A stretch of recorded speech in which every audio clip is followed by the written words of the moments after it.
तर मृत्यू झालेल्या कबुतरांच्या आत्म्याला शांती मिळावी म्हणून जैन समुदायाच्या वतीनं काल प्रार्थना सभेचं आयोजन करण्यात आलं होतं। त्यानंतर आता न्यायालयीन पद्धतीनं लढून आम्ही कबूतरखाने पुन्हा सुरू करू असा इशारा दादर जैन मंदिरातील जैन मुनींनी दिलाय।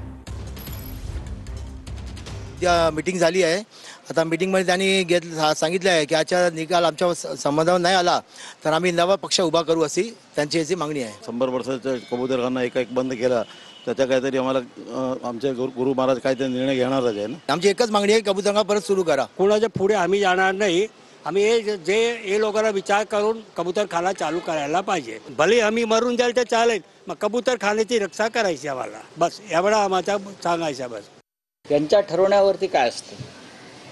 कबूतरखान्यांचं संदर्भात भारतीय संविधानामध्ये असं काय म्हटलंय का कबूतरखाने व्हायलाच पाहिजेत किंवा कबूतरखाने हटवू नयेत। लोकांच्या आरोग्याला त्रास देणाऱ्या गोष्टी ज्या आहेत, लोकांना अडचणीत आणणाऱ्या, लोकांची प्रकृती बिघडवणाऱ्या, लोकांना आजार निर्माण करू शकणाऱ्या, मरीन लाईन्सला एक जैन क्लब निर्माण झालेला आहे लोढांचा। ग्रँड मेडिकल जिमखाना होता, तो जैन समाजाने घेतला।